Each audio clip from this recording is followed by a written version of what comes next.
Hi, my name is Teri Greeves. I'm Kiowa. I live in the state of New Mexico. I live in Santa Fe. I'm a beadwork artist. I started beading when I was about 8 years old. I grew up on the Wind River Reservation in Wyoming with the Shoshone and Arapaho. On that reservation, my mother had a trading post for over 25 years. And in that trading post, she sold lots of things, but mostly beadwork that was made by the people from that reservation, but also from all over the United States.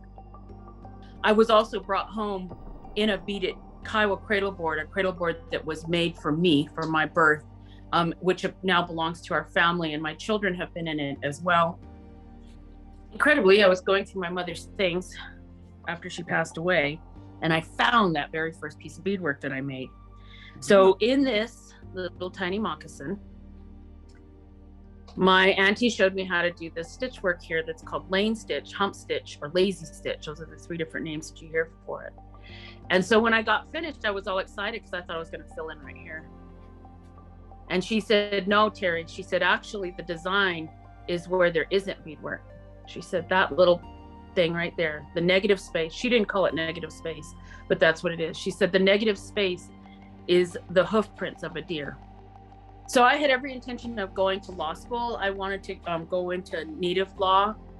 I had graduated and I had moved back here. I was going to start the process of getting into the law program. And then my mom said, well, why don't you just, do a couple shows? Like, because I was already doing beadwork. I was always already doing, all kinds of stuff that I could sell. I was like, yeah, okay, sure. Why not? I'll do a show. I won a big ribbon and I sold out of everything that I had. And I was like, wow, I made money. And I was broke. I was broke college student, didn't have any cash, was like trying to figure out how to pay for grad school, like that whole thing, right? So then the next year, my mom said, well, why don't you try Indian Market? And I thought, well, Indian Market, for those who don't know, is like basically the Venice Biennial in native art. So I thought, well, I'll apply, got in. I came at it with a bunch of tennis shoes, fully beaded tennis shoes. And again, I sold out and I won a ribbon. And the work that I made actually went to a museum and went to the Hampton University Museum. And then the very following year in 1999, I won Best of Show. And I was so green, I didn't actually know what Best of Show meant. Consciously or unconsciously, at that moment of winning was when I realized that I could help further what my mother had started, which began with my grandmother's generation, because they were the first to pick up needle and beads. So I start with a little idea, depending on what that little idea is. And then I have to draw everything out. And it almost looks like a coloring book drawing. And then because I've been working with the beads that I've been working with for so many years, they're like a palette to me. So I kind of already know what I have. So then I'll kind of like graph out my colors. Then the beads start doing their little magic and I start working them in. And it's not just beads. Like if it's got a hole in it, you can bead with it. So you can bead anything then. In terms of like stories and narrative, those things really work like a rock in my shoe. Growing up among the Shoshone, I think had an enormous influence on that.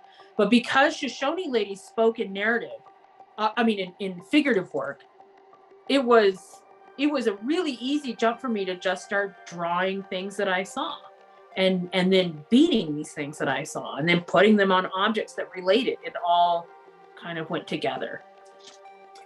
The first piece I'll talk about is the Kiowa ladies fully beaded shoes, and they're heeled shoes.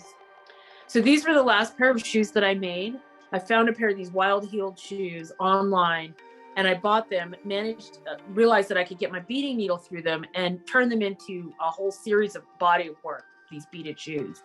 The very first pair that I made were purchased by the British Art Museum. So I knew I was onto something when that purchase happened.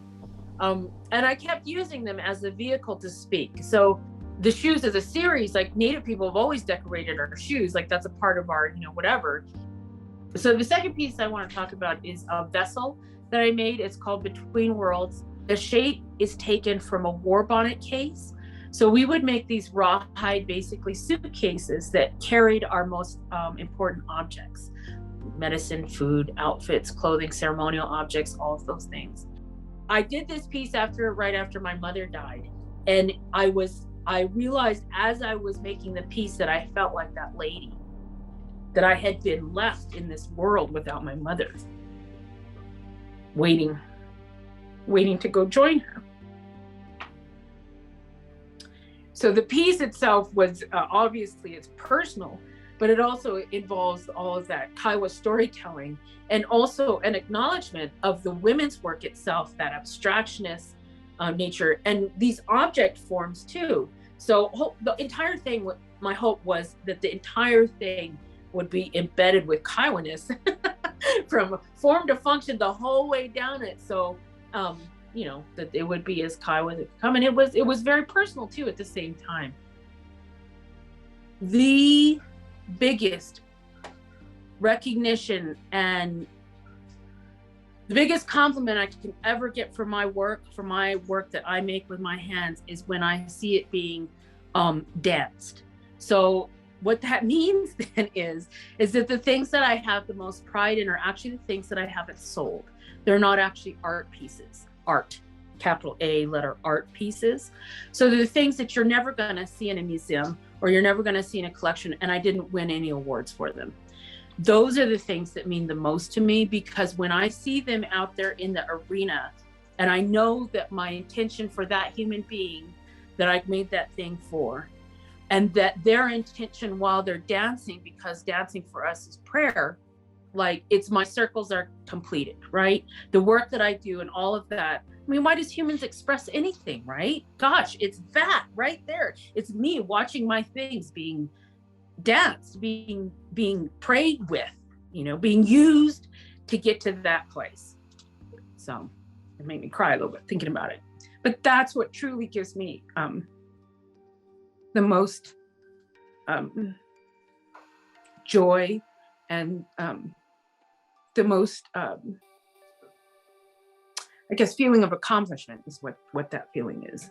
It's more than accomplishment. It's like feeling of it's more than all of that. It's belonging, identity, all of that gets rolled into that thing when you can see what you have created become what it should be.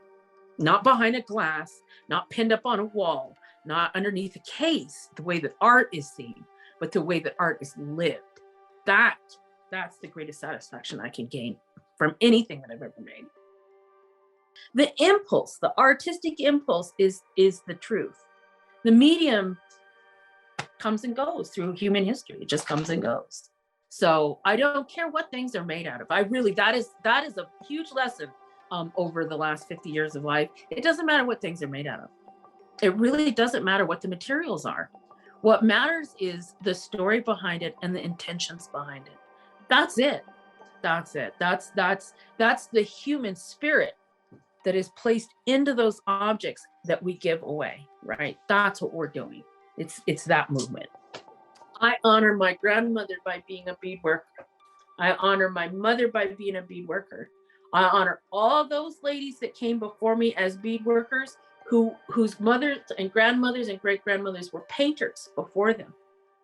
I honor that long, long line that goes way past any living memory of these women makers in my beadwork. And I don't care what the outside world says its value is.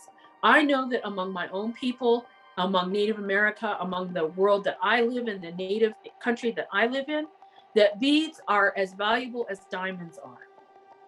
And that they have that much meaning. And that it doesn't come in some sort of valuation put on them by a market economy or capitalism. That the value that is placed on them is placed on them for cultural reasons, spiritual reasons, personal reasons. And the beads themselves as a medium are only a means to those prayers. They are not the end all be all of what it is. It's craft, it is human expression, not being laid in this hierarchy that has white supremacy over the top of it, that allows for these Western art mediums to be up here and our mediums to be down here. That's what I wish. That's what I pray for. That's what I work toward.